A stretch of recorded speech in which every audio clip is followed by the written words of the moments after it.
Hello, कैसे हैं आप सभी? आई होप कि अच्छे होंगे और आपकी पढ़ाई शानदार चल रही होगी। तो चलिए, आपका फिर से स्वागत है हमारे YouTube channel arts and science academy for CBSE पर। तो पिछली क्लास में हम लोगों ने स्टार्ट किया था land use pattern in India. यहाँ से हमें बेसिकली स्टार्ट करना है। इसके पहले हम लोगों ने कुछ समझा हुआ था इन सब बातों को, लेकिन आज यहीं से स्टार्ट करेंगे। Land use pattern in India. किस तरह से भूमि का उपयोग किया जाता है भारत में, उसके बारे में आज हम लोग चर्चा करेंगे। तो चलिए देखते हैं क्या कह रहा है NCERT. The use of land is determined both by physical factor such as the topography, climate, soil types, density, technological capability, and culture and traditions, etc. ये जो एनसीईआरटी के अकॉर्डिंग ये है कि यहाँ जो देखते हैं हम लोग लैंड का डिटर्मिनेशन वो दो चीज़ों पर निर्भर करता है। पहला है फिजिकल फैक्टर, एक भौतिक कारण हो गए। भौतिक कारण में टोपोग्राफी, क्लाइमेट और मिट्टी के प्रकार। मीन्स कि उच्चावच किस तरह से है, टोपोग्राफी कैसी है, भूमि कैसी है, माउंटेनस है, अरिड है, डेजर्ट है, प्लेन एरिया है। तो ये इस पर डिपेंड करता है। दूसरी बात हो गई क्लाइमेट। तो इंडिया की मोस्टली क्लाइमेट जो है वो मानसून टाइप ऑफ क्लाइमेट है यहाँ की। उसके बाद मिट्टी के टाइप्स, मिट्टी के प्रकार, black soil, red soil, yellow soil, rock soil. इस तरह से हम लोग अलग अलग टाइप्स के सॉयल्स को देखते हैं। टोटल हम लोगों को जो पढ़ना है वो 6 टाइप्स के सॉयल, इसके बाद हम लोग देखेंगे भी। उसके बाद ह्यूमन फैक्टर, कई सारे कारण होते हैं, मानवीय कारण, such as the population, population कितना है और जनसंख्या का घनत्व कितना है, डेंसिटी कितनी है, और उसके बाद उस ह्यूमन के पास टेक्नोलॉजी कितनी है, इस पर भी निर्भर करता है। कल्चर एंड ट्रेडिशन, साथ ही साथ इस बात पर भी निर्भर करता है कि प्रॉपर प्लेस पर वहाँ की कल्चर किस प्रकार की है और वहाँ की मान्यताएं, ट्रेडिशन कैसी है।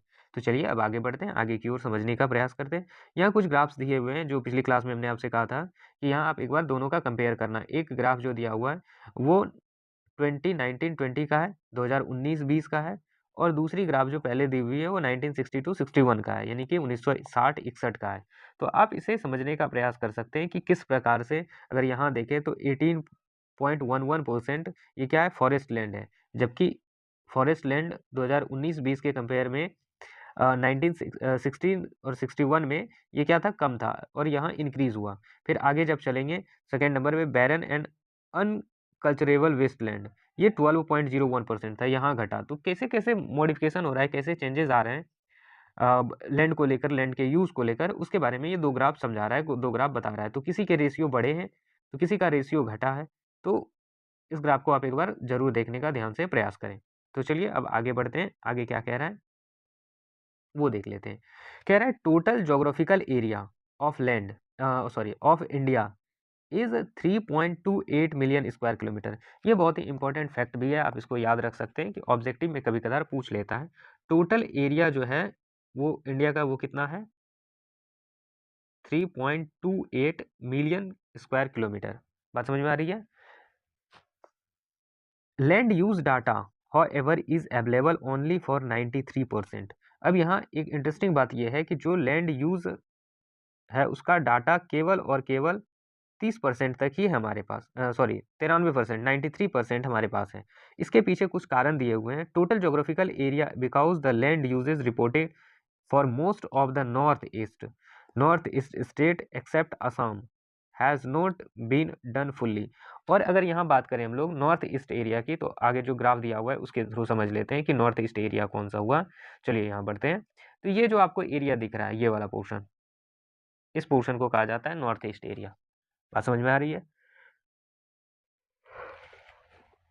ये जो रीजन आपको दिख रहा है ये वाला, इसे हम लोग क्या बोलते हैं, नॉर्थ ईस्ट रीजन। और नॉर्थ ईस्ट रीजन में सिर्फ एक को छोड़ दें, असम को, तो असम के अलावा और किसी का प्रॉपर रिपोर्टिंग नहीं होती है, प्रॉपर रिपोर्टिंग की हुई नहीं है। इस वजह से हम कह सकते हैं कि यहाँ की चीज़ों को केवल 93% बताया गया। और कुछ लैंड ऐसे भी हैं जो अभी फिलहाल, जैसे हम लोग सुनते हैं ना एलओसी, लाइन ऑफ कंट्रोल, तो कुछ एरिया हमारे जम्मू एंड कश्मीर का वो अ, पाकिस्तान ऑक्यूपाइड कश्मीर में है, और कुछ एरिया अक्साई चीन में है जो चीन के अंदर कंट्रोल है, बट उसे हम क्लेम करते हैं कि वो हमारा है, और ये सही भी है, वो हमारा ही है। तो चलिए अब आगे बढ़ते हैं। तो वैसे एरिया को भी क्या किया गया है, इससे बाहर रखा गया है, इसमें इंक्लूड नहीं किया है। That's why we can see here कि only 93% of the land is reported of total area. तो इसमें सबसे बड़ा फैक्टर नॉर्थ ईस्ट स्टेट है, और उसमें असम को छोड़ दें तो ठीक है। Moreover some areas of Jammu Kashmir, वही बात जो अभी हमने आपको बताया, Jammu Kashmir occupied by Pakistan and China have also not been surveyed। और जम्मू कश्मीर का एरिया जो है, जो किसके किसके अंडर में, जम्मू कश्मीर का एरिया वो जो पाकिस्तान ऑक्यूपाइड कश्मीर के रूप में है, और चाइना के अंडर में वो एरिया जो अक्साई चीन का हिस्सा है, अक्साई चीन का भाग है। तो यहाँ तक चीज़ें आपको समझ में आ गया होगा। तो ऐसे क्षेत्र को क्या किया गया है, ऐड नहीं किया गया है, उसको जोड़ा नहीं गया है। अब यहाँ कुछ एक्टिविटी दिया हुआ है, उसे करने का प्रयास करते हैं। Try to do a campaigning, एक कैंपेनिंग करना है between two pies, sorry comparison करना है, कैंपेनिंग नहीं करना है, comparison between two pies pie chart, जैसा कि 10.14 में दिया गया है यहाँ पीछे। अब एक बार चलो यहाँ देख लो, यही है, दिख रहा है 1.4, ये जो हिस्सा दिख रहा है आपको, नो दिस इज 1.4, ठीक है। तो उसमें जो दिया हुआ है, यहाँ उस ग्राफ में जो दिया हुआ है, पाई चार्ट में जो दिया हुआ है, उसका क्या करना है, कंपेयर करना है। Give for the land use and find out why the nets on area, NSA से आगे कहीं आएगा, जहाँ की शॉर्ट में लिखा हुआ रहेगा NSA। तो NSA जब लिखा हुआ रहेगा तो आप उसे कंसिडर कर लेना कि वो क्या कह रहा है, nets on area. And the land under forest have changed from 1960-61 to 2019-20 are marginal. और ये जो चेंजेस आया है लैंड में, ये मार्जिनल है। इसे दोनों ग्राफ के हेल्प से हमें क्या करना है, बताना है, समझाना है। The land under the permanent the land under the permanent pasture has also decreased. और इसमें जो परमानेंट रूप से जो चारागाह के रूप में है, घास के मैदान के रूप में है, जहाँ मवेशियों को चराने का काम किया जाता है, वैसे क्षेत्र को भी क्या किया गया है, डिक्रीज्ड। वो ऐसे क्षेत्र भी धीरे धीरे क्या हो रहे हैं, land under the permanent pasture has also decreased. ये एरिया भी क्या हो रहा है, धीरे धीरे कम हो रहा है, डिक्रीज हो रहा है, घट रहा है। How are we able to feed our huge cattle population on this pasture land.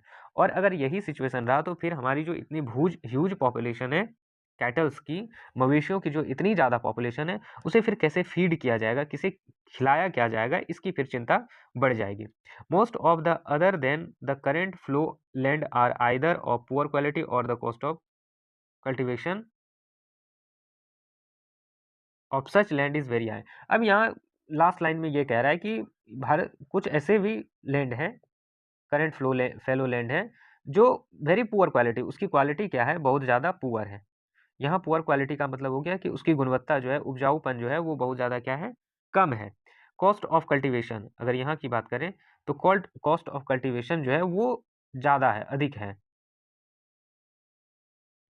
ठीक है, कॉस्ट ऑफ कल्टीवेशन अधिक है। और फिर वही hence these lands are cultivated once or twice in about 2 to 3 years and is there are included in the net zone area, then the percentage of NSA in India become to about 54% of the total reporting area.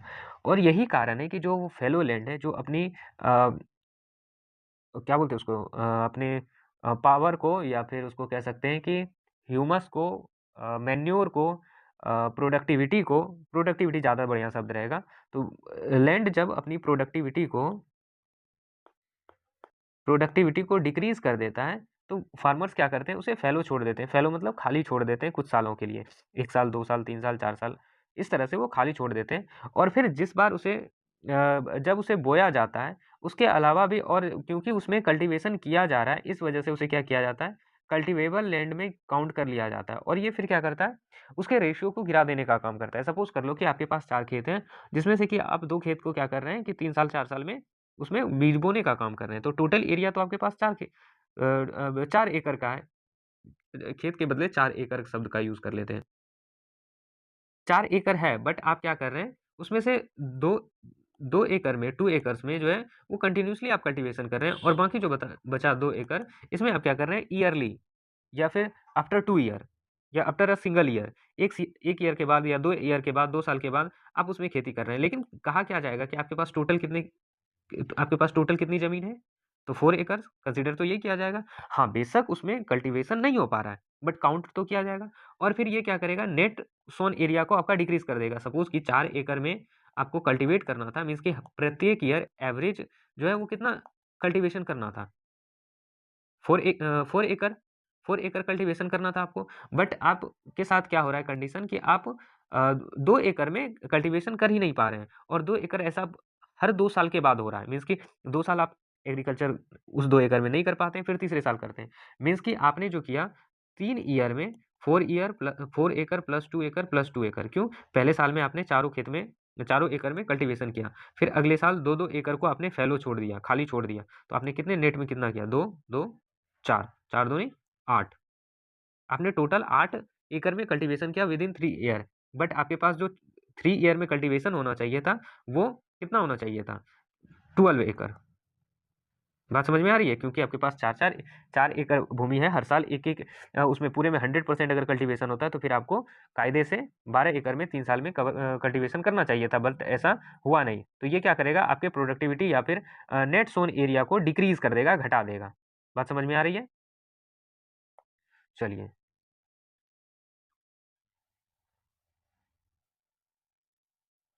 The pattern of net sown area varies gently from one state to another. अब ये net sown area जो है एक state से दूसरे state में हमेशा very करता है। कारण इसके कुछ हैं जो अभी हम लोग देखने का काम करेंगे। It is over 80% of the total area in Punjab and Haryana are less than 10% of the Arunachal Pradesh, Mizoram, Manipur, Andaman, Nicobar island. अब यहाँ कह रहा है कि अगर पंजाब हरियाणा की बात करें तो Punjab Haryana use about 80% of their land, करीब करीब 80%। वहीं अगर बात करें अरुणाचल प्रदेश, मिजोरम, मणिपुर, अंडमान एंड निकोबार, तो ये टोटल कितने? अबाउट 10%। 10% लैंड को क्या कर पाते हैं? यूज कर पाते हैं। बात समझ में आ रही है? आगे बढ़ते हैं। Find out the reason for the low proportion of the net sown area in this state. अब यहाँ जो कुछ स्टेट्स के बारे में जो दिया गया है जहाँ की नेट सोन एरिया क्या है, प्रोपोर्शनैलिटी में देखा जाए तो कम है, इसके क्या कारण है, इसके क्या निहितार्थ हैं? तो इसकी अगर कुछ कारण को देखने का प्रयास करें तो जैसे Arunachal Pradesh is a mountainous place, वो जो है वो पहाड़ी क्षेत्र है। वहाँ की टोपोग्राफी अलाउ नहीं करता है कि वहाँ क्या हो, एग्रीकल्चर हो सके बृहद पैमाने पर। दूसरा, अवेलेबिलिटी ऑफ वाटर, एग्रीकल्चर के लिए one of the most thing important thing is water. अगर वाटर नहीं है तो agriculture will not be possible. Agriculture को पॉसिबल नहीं किया जा सकता है कि बिना पानी के। तो पहला तो हो गया वहाँ की टोपोग्राफी,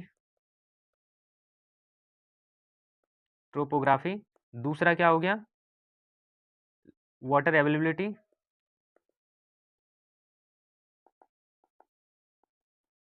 दूसरा हो गया वाटर अवेलेबिलिटी। बात समझ में आ रही है? तो ये सभी कुछ कारण है जिसके वजह से कि वहाँ कल्टीवेशन नहीं हो पाता है।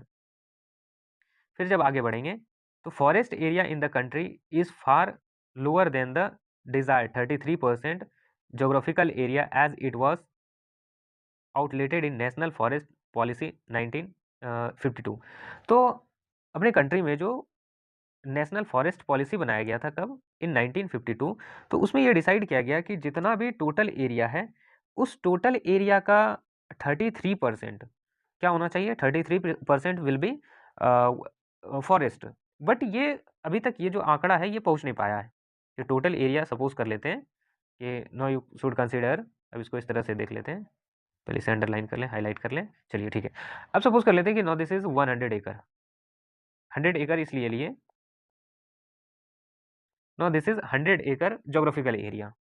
तो इसमें according to the national forest policy इसके अकॉर्डिंग क्या होना चाहिए कि 33% जो है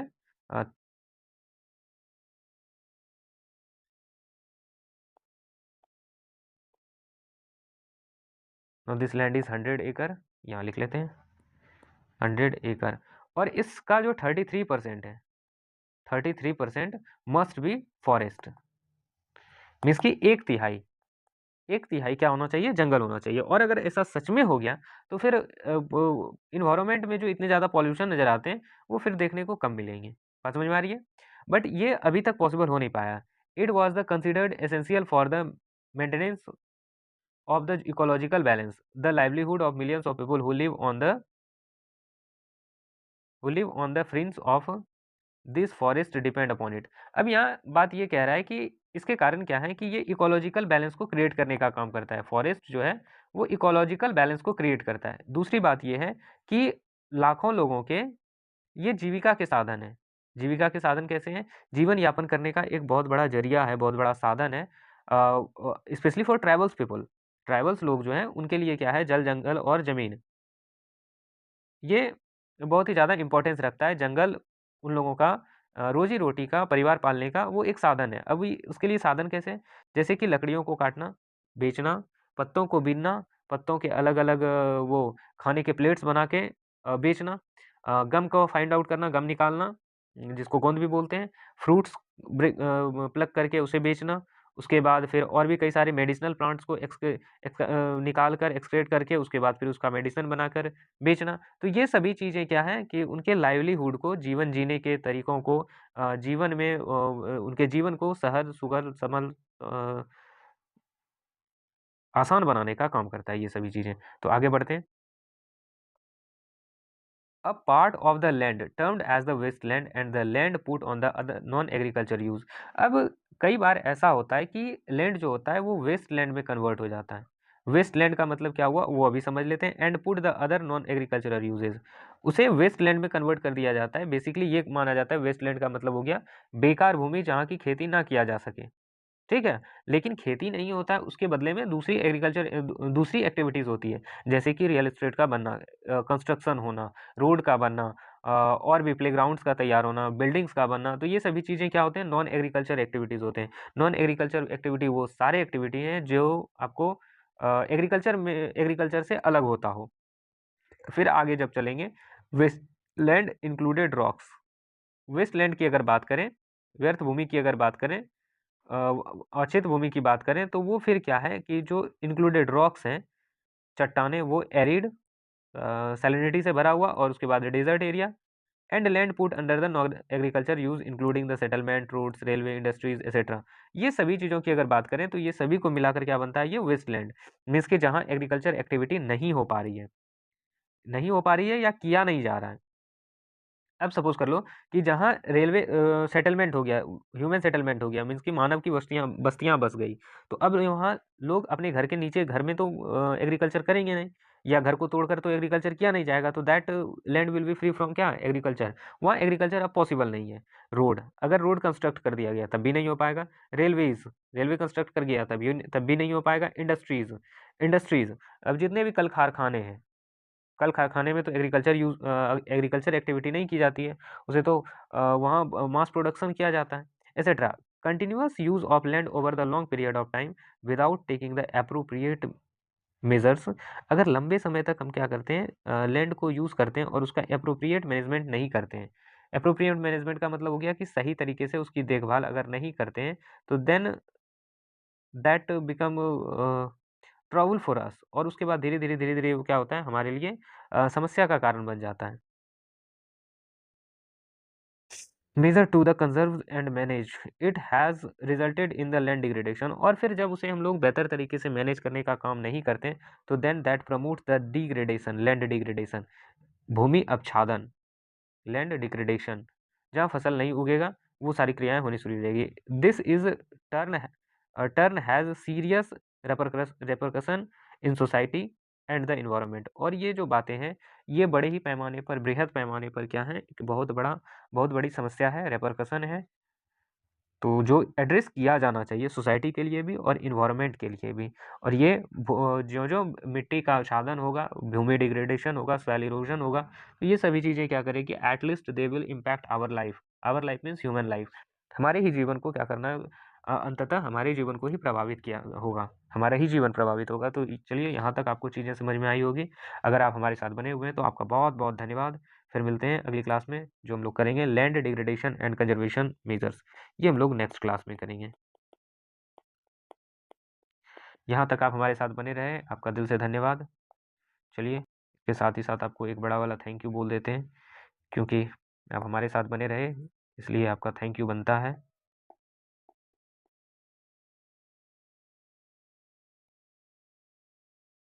थैंक्स अ लॉट। यहाँ तक आप हमारे साथ बने रहे, आपका बहुत बहुत धन्यवाद दिल से। पढ़ते रहिए, नोट्स बनाते रहिए, क्योंकि एग्ज़ाम नज़दीक आ चुका है, इसलिए हमें कोई रिस्क नहीं लेना है। बहुत आसानी से आप पढ़ते चलिए, सारी कुछ धीरे धीरे, धीमे धीमे हो जाएंगे। चलिए, बेस्ट ऑफ लक।